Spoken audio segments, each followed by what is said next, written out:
महाकाय सूर्यकोटि समप्रभ निर्विघ्नं कुरु मे देव सर्वकार्येषु सर्वदा। जब रात होती है तो हम एक दिया जला लेते हैं और उसकी रोशनी में खुद को महफूज समझते हैं, मगर उस रोशनी के परे जो अंधेरा है वो अपने अंदर बहुत सारी कहानियां समेटे हुए है और इन्हीं कहानियों को आपको लेकर आता है रात के अंधेरे में।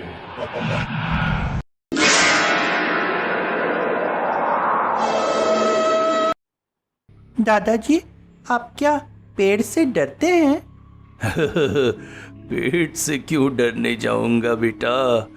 हो असली में उस किनारे वाले खिड़की को न खोलने का वो कारण नहीं है। उस तरफ जो पेड़ है ना, उसके परागकण मतलब पोलेंस ये देखो, ये अंग्रेजी मीडियम में पढ़ाई का बस यही नुकसान है।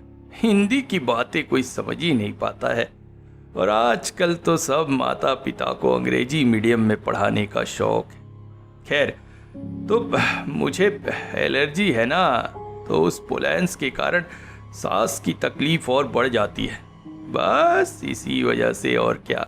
इसीलिए वो खिड़की, और दूसरी तरफ ये भी है कि रात को हवा चलने से पेड़ के पत्ते हिलते हैं तो हल्का शब्द होता है, ठीक जैसे किसी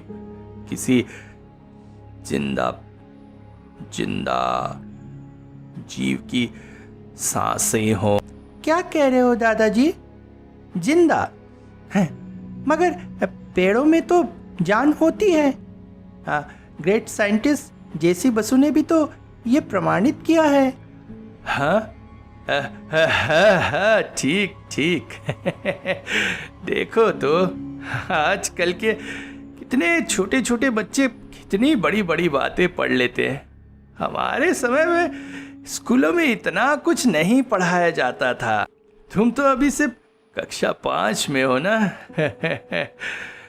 हाँ, जगदीश बसु जी ये बता गए हैं कि सभी पेड़ पौधों में भी जान होती है, यहाँ तक कि उनमें फीलिंग्स भी होती है।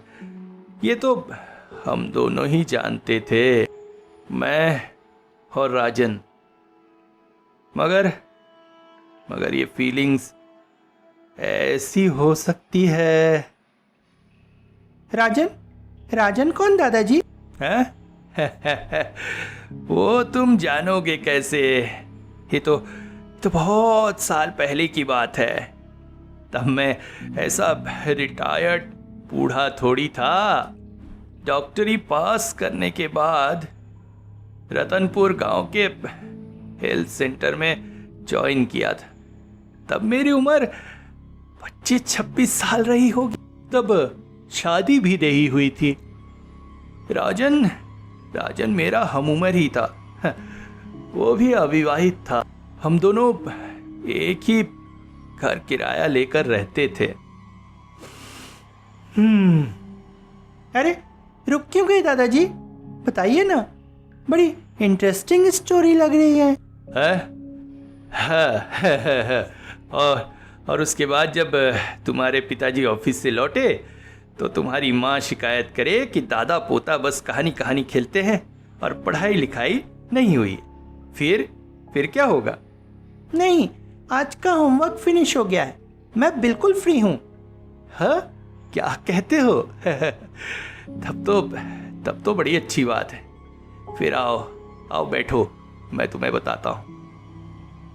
तो बात 1975-76 के आसपास की होगी। हाँ, तो गांव के हेल्थ सेंटर में जब जॉब लगी तो मैं बहुत खुश था। परेशानी थी तो एक ही, वहां मेरे से पहले 3 कर्मचारी और थे, मगर सब वहीं आसपास के। एक रानूदा थे जो वहीं गांव में रहते थे, एक मृगांक और एक मिस मोना थी नर्स। वो लोग आसपास के गांव में ही रहते थे। दिन भर ड्यूटी करके सब अपने अपने घरों को चले जाते। परेशानी मेरी थी। शहर से जाकर मैं वहां ठहरा था, रहने की जगह नहीं। शुरुआत के 1-2 हफ्ते गांव के ही मुखिया के घर पर रहकर बिता दिए। तभी गांव के सरपंच हालदार ने मेरी मदद की और मुझे बताया कि गांव में आखिरी छोर पर एक घर खाली है। उस घर के मालिक शहर में बहुत बड़ा अफसर है। मां की मृत्यु के बाद अपने बाप को वो शहर ले गया है। घर खाली पड़ा है, घर किराए में मिल जाएगा। दूसरी तरफ ये भी बात थी कि पास ही के गांव के स्कूल के एक मास्टर साहब राजेंद्र, वो भी घर खोज रहे हैं। ऐसे में घर शेयर भी हो जाएगा और दोनों साथ में रह भी लेंगे। और घर कुछ इस जगह पे था कि हम दोनों को ही अपने अपने कार्यालय जाने में ज्यादा समय नहीं लगेगा। मैं बेहद खुश हुआ। हालदार एक दिन सारी व्यवस्था भी किया, राजेंद्र से भी मिलाया। राजेंद्र जैसा बताया मेरी हम उम्र भी था और व्यवहार में भी काफी अच्छा था। बहुत जल्दी ही हम लोगों की दोस्ती हो गई। बस एक बात की परेशानी थी। घर से थोड़ी दूरी पर एक आम बगीचा था। आम बगीचा?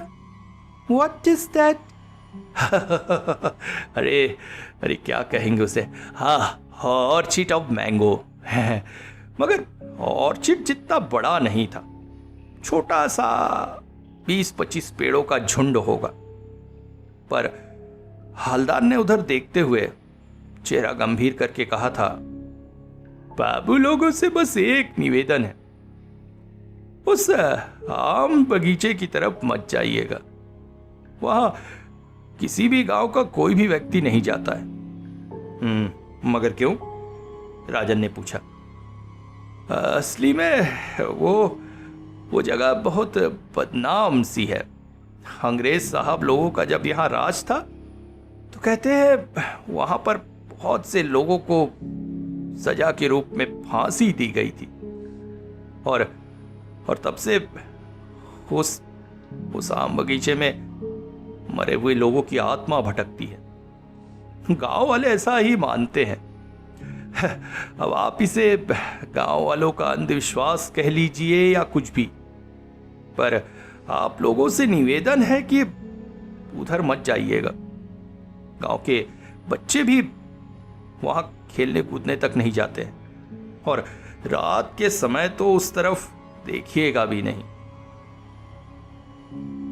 हालांकि हम लोगों के लिए ये गांव वालों के अंधविश्वास से बढ़कर कुछ नहीं था, पर जब गांव के सब लोग इस बात को मानते हैं तो हम लोग ने भी वहां से दूर रहने में ही भलाई समझी।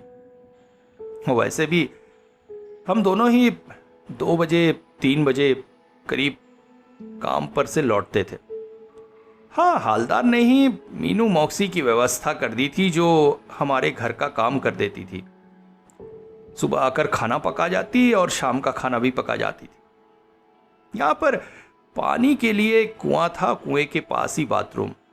अतः गांव के ट्यूबवेल से पीने का पानी भी मीनू मासी ही भरकर रख जाती थी। घर भी अच्छा ही था। यहाँ पर 2 कमरे, एक किचन था। एक कमरा हम दोनों ने अपने अपने लिए हथिया लिया। पीछे की तरफ छोटा सा आंगन था और सामने तरफ बड़ा सा एक बरामदा। दिन तो काम में बीत जाता था और रात हम जल्दी सो जाते थे, क्योंकि गांव की एक खासियत थी कि यहां शुरुआत के कुछ घरों तक ही बिजली आई थी। गांव के आखिरी छोर तक, अर्थात हमारे घर तक तो पहुंची ही नहीं थी। शाम ढले बड़ी लालटेन का ही सहारा था। ऐसी लालटेन तो तुम लोगों ने देखी नहीं होगी। तुम्हारी माँ से कहना, इंटरनेट पर तुम्हें दिखाएगी वैसी लालटेन। बहुत तेज रोशनी करती थी। तो शाम ढले हम लालटेन की रोशनी में गप मारते और फिर सो जाते थे। एक दिन रविवार का दिन था। हम दोनों घूमने निकले और घूमते घूमते उसी आम बगीचे के पास से गुजरते हुए जाने लगे। वैसे एक बात यहां बता दूं कि राजन को अपने स्कूल जाने के लिए उसी आम बगीचे के पास से होकर ही जाना पड़ता था। थोड़ी दूरी पर एक बड़ा सा बांध, क्या कहते उसे, कैनाल जैसा था। एक समय शायद खेतों में पानी पहुंचाने के लिए इसका उपयोग होता था, अब सूखा पड़ा था। कैनाल काफी चौड़ा था, कूदकर इस पार से उस पार नहीं जाया जा सकता था। वहां तक पहुंचकर मैंने राजन से पूछा, तुम उस पार कैसे जाते हो? अरे क्या बताऊं, यहां से थोड़ा दूर जाकर एक पुल पड़ता है, उस पुल को पार करके फिर इतनी ही दूरी यहां तक वापस आनी पड़ती है, फिर यहां से गांव का रास्ता है, बड़ा लंबा पड़ जाता है। मेरा मन कर रहा है अगर उस जंगल से एक बड़ा सा पेड़ काटकर यहां डाल दिया जाए तो बड़ी आसानी से यहीं से रास्ता पार हो सकेगा। क्या कह रहे हो? गांव वालों ने कहा है ना उस बगीचे की तरफ न जाने। हाँ कहा तो है, मगर गांव वालों की बातों का क्या। अब एक काम करेंगे, हम लोग इस बार पंचायत की मीटिंग में बोलेंगे कि यहाँ से एक छोटा सा लकड़ी का पुल बना दिया जाए, फिर तो तुम्हें आसानी हो जाएगी। हाँ बोलकर देखेंगे, फिर देखते हैं क्या होता है। पंचायत की मीटिंग में जब ये बात उठी तो राजन ने अपना प्रस्ताव रखा। सुनते ही सारे गांव वाले जैसे भड़क उठे। नहीं नहीं, बिल्कुल नहीं, उस बगीचे से पेड़ काटने की सोचिएगा भी मत। मगर राजन अपने दिमाग में ये बात बिठाए हुए था। बाद में हॉस्पिटल में एक दिन जब हालदार को इस बात का पता चला तो वो तो भड़क ही उठा। बाबू, आप लोग शहर के लोग हैं, ये सब बात नहीं मानते, मगर गांव में इस तरह की हरकतें मत कीजिए, वरना गांव वाले आपका रहना दुभर कर देंगे। मिस मोना भी बोल पड़ी। नहीं नहीं साहब, ऐसा मत करिएगा। अब सबकी बात सुनकर मैं तो आश्चर्यचकित था। उस दिन जब हॉस्पिटल से लौटा तो राजन मुंह लटकाए बैठा था। मैंने कहा, क्या हुआ भाई? अजीब गांव है यार, एक लकड़हारा नहीं मिला जो वहां से पेड़ काट के ला सके। इधर राजन अपनी जिद पे अड़ा था कि वो छोटे रास्ते से ही आएगा। इसी तरह से कुछ दिन बीते। एक दिन मैं जब दोबारा हॉस्पिटल से घर लौटा तो देखा 4-5 हट्टे कट्टे लोग खड़े हैं। बदन पर ऊपरी भाग में कुछ भी नहीं और नीचे लुंगी पहने हुए। सबके कंधे में एक एक कुल्हाड़ी थी। एक्स, हाँ एक्स, तुम लोग उसे एक्स कहते हो। राजन ने बताया ये सब उसी के क्लास के एक लड़के के पिता के कर्मचारी, उनका टिम्बर का काम है। जैसे ही उन्होंने सुना कि से एक लकड़हारे की जरूरत है, उसने इन सबको लगा दिया। अपने खर्चे पर ही वो सारा काम करा रहे थे ताकि मास्टर साहब को आने जाने में आसानी हो। राजन उन सबको लेकर बगीचे की तरफ चल पड़ा। मैंने हालांकि उसे अभी भी मना किया, मगर थक हार कर मैं भी क्या करता, उसके पीछे पीछे मैं भी चल पड़ा। वहां पर लकड़हारे ने जैसे ही पहली चोट मारी, वो तो एकदम बिदक कर गिर ही गया। उसके बाद बाकी लोग भी बहुत मेहनत करने लगे। अंततः एक मध्यम आकार का पेड़ काटा गया, मगर सबका कहना था कि आज तक ऐसा सख्त पेड़ उन लोगों ने कभी नहीं देखा। और अंततः हम सबने मिलकर पेड़ को घसीट घसीट कर कैनाल के ऊपर रख दिया और राजन का शॉर्टकट पुल तैयार हो गया। वो बेहद खुश था। हालांकि मीनू मासी जैसे ही शाम को आई और उसने ये सब सुना, वो तो चीख ही पड़ी थी, पर राजन ने डांट कर उसे चुप करा दिया। उस दिन शाम को खाना खाने के बाद हम दोनों शतरंज खेल रहे थे। शतरंज क्या? शतरंज नहीं जानते? अरे क्या बोलते हैं तुम्हारी अंग्रेजी में, चेस। चेस तुम्हें खेलना आता है? हाँ, मैं तुम्हें सिखा दूंगा। चलो इस संडे दादा पोता जाएंगे और वो जो मोड़ में स्टेशनरी की दुकान है वहां से चेस खरीद के लाएंगे, ठीक है? फिर क्या हुआ? हाँ, कहाँ पर था मैं? तो हम बैठकर चेस खेल रहे थे। मैंने अचानक महसूस किया खेल में राजन का कुछ मन नहीं है, क्योंकि वो उस खेल का पारंगत खिलाड़ी था, मगर बार बार हारे जा रहा था। गोटियां रखते हुए उसके हाथ जैसे लड़खड़ा रहे थे। मैंने अचानक उससे पूछा, राजन क्या हुआ, कुछ तबीयत खराब है क्या? नहीं, कुछ अजीब सा लग रहा है, हाथ जरा कुछ सुन सुन से हो रहे हैं। मैंने तुरंत ही टॉर्च की रोशनी में उसके हाथों को चेक किया। मैं थोड़ा सा आश्चर्यचकित था। हाथ की त्वचा अपेक्षाकृत कुछ खुरदुरी सी लग रही थी, और अच्छे से निरीक्षण किया तो पाया बाह के पास से भी वैसा ही खुरदुरापन था, और नाखून के पास कुछ हरा हरा सा दिख रहा था। कोई एलर्जी हो गई क्या? मुझे ऐसा लगा। तब तुरंत ही मैंने उसे एविल की गोली खिला दी और उससे कहा वो खाना खाकर सो जाए। एक अच्छे लड़के की तरह वो तुरंत खाना खा के सो गया। मगर उस रात एक और घटना हुई। अगली सुबह जब मैं उठा और अपने कमरे से बाहर निकला तो देखा राजन के कमरे का दरवाजा खुला हुआ है। बाहर आंगन में गया तो पाया चबूतरे पर राजन चुपचाप बैठा हुआ है। मैं उसके पास जाकर बोला, क्यों, तबीयत ठीक नहीं है क्या? नहीं, मुझे तो बहुत अच्छा लग रहा है, बस ऐसे ही बैठा था। मगर राजन में कुछ तो बदलाव था।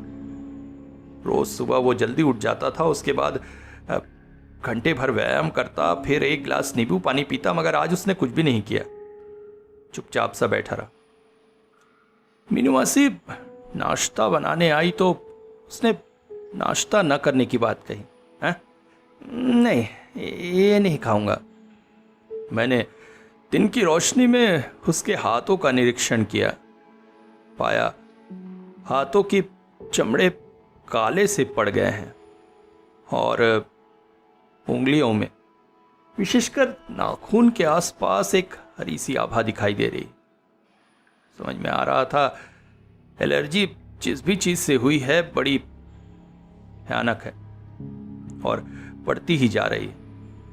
अब उस समय तो एलर्जी की इतनी अच्छी दवाई नहीं थी, इसलिए उसे हेल्थ सेंटर लेके गया और एक फिनरगॉन का इंजेक्शन लगा दिया। उसे स्कूल जाने भी मना किया, मगर वो नहीं माना और स्कूल चला गया। जब वो जा रहा था, पीछे से देखकर मैं थोड़ा सा आश्चर्यचकित हुआ। उसकी चाल भी थोड़ी अजीब सी हो गई थी। उस दिन लौटते हुए मुझे थोड़ी देरी हुई, करीब 2:30 बज रहे होंगे। घर लौटकर पाया राजन नहीं आया था। काफी देर इंतजार किया, 3:30 के करीब उसे ढूंढने निकला और कैनाल के पास पहुंचकर मैं चौंक सा उठा। राजन दोनों हाथ ऊपर की तरफ करके चिलचिलाती धूप में खड़ा था। छाता खुला हुआ था और पास ही गिरकर हवा में इधर उधर उड़ रहा था। और आश्चर्यजनक तौर पर उसकी इस हरकत को देखकर मैं चौंक पड़ा। उसके पास जाकर बोला, राजन क्या कर रहा तू यहां? वो तुरंत ही मेरी तरफ पलटा और बोला, देखना धूप कितनी अच्छी लग रही ना, धूप ताप रहा था। मैं आश्चर्यचकित था। ये क्या हो रहा है इसे? जेठ महीने की चिलचिलाती धूप, जिसमें इंसान तो क्या जानवर भी छाए की पनाह मांगते हैं, उस तपती धूप में वो खड़ा है और उसे बहुत आनंद आ रहा है। एक तरह से जोर करके खींचते खींचते ही मैं उसे घर की तरफ ले आया, मगर घर में आकर भी वो बाहर चबूतरे पर बैठ गया। मैंने उसे अंदर लाने की कोशिश नहीं की। मीनू मासी खाना पकाकर चली गई थी। दोनों के लिए खाना परोस कर उसके पास लेकर गया तो बोला, नहीं, मुझे खाने की इच्छा नहीं है। सवेरे भी नाश्ते के समय उसने ऐसा ही कहा था। खैर, उसका खाना वहीं रखकर मैं खाना खाकर थोड़ा आराम करने लगा। शाम को मीनू मासी ने आकर उसका खाना फेंक दिया और ताजा खाना बना दिया। रात में उसने खाना खाया। उसके अनुसार उसे बहुत तेज भूख लगी थी, यहां तक कि मेरा आधा खाना भी वो खा गया। खैर, मुझे अच्छा ही लगा। खाना खा के हम लोग कुएं के चबूतरे के पास हाथ मुंह धो रहे थे। तभी अचानक राजन बोला, डॉक्टर, तुम्हें कुछ सुनाई दिया? मैं चौंका। क्या? ऐसा लगा ना किसी ने मेरा नाम पुकारा। मैं और चौंक पड़ा। हालांकि उस रात हल्की हल्की हवा बह रही थी और पेड़ों के पत्तों में सरसराहट थी। मैंने कहा, नहीं, पेड़ों के पत्तों की सरसराहट सुनकर तुम्हें ऐसा महसूस हुआ होगा। कौन बुला रहा था? The ghost of the voluntary? क्या कहा? The ghost of the voluntary? देखो देखो, अब तुम मुझे डरा रहे हो। देखो, मैं पेड़ से डरना नहीं चाहता। और उस रात जो आ की आवाज सुनी थी, मुझे ऐसा लगता है आज भी पत्तों की सरसराहट ही थी जो माहौल की उद्विग्नता के कारण हमें वैसा महसूस हुआ था। राजन बोल पड़ा, एक बार वो आम बगीचे की तरफ जाके देखूं क्या? नहीं नहीं, बिल्कुल नहीं।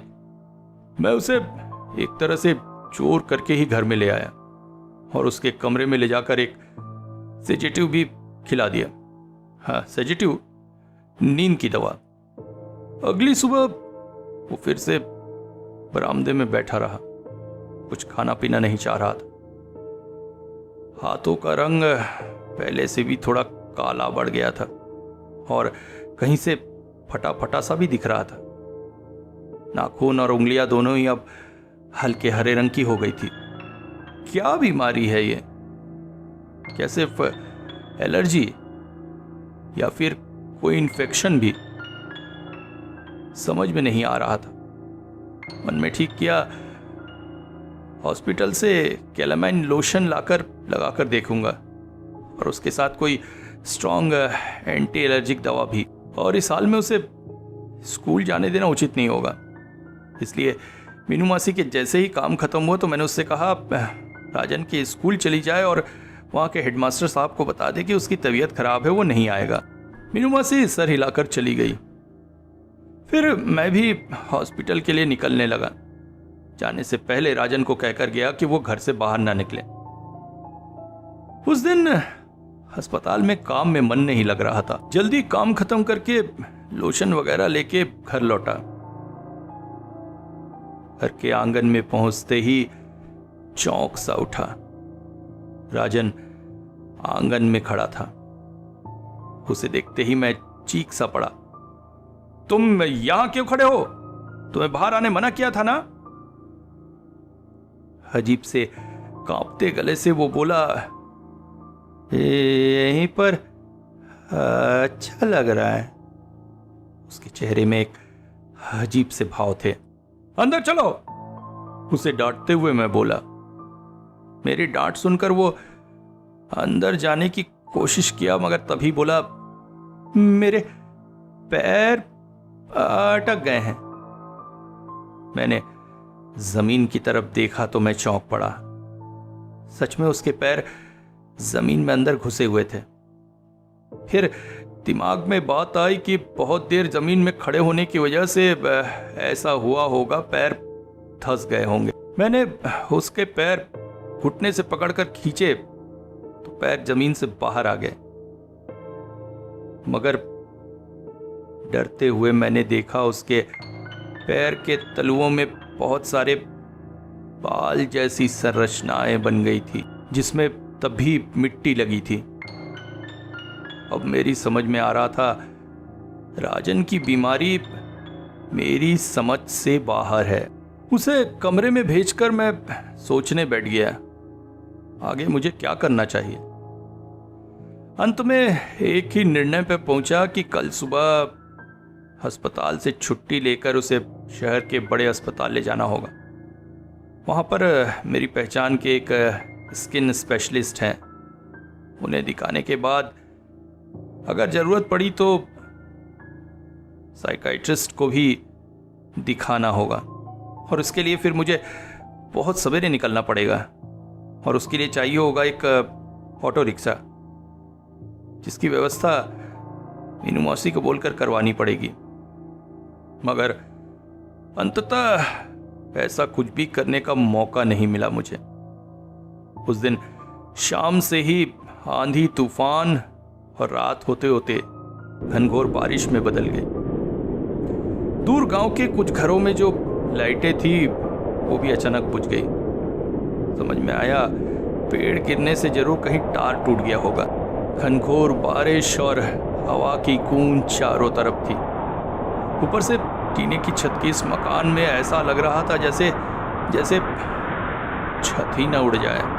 मगर राजन में इन सब का कोई भी असर नहीं दिख रहा था। वो अपने कमरे में अपनी खाट के ऊपर चुपचाप बैठा हुआ था।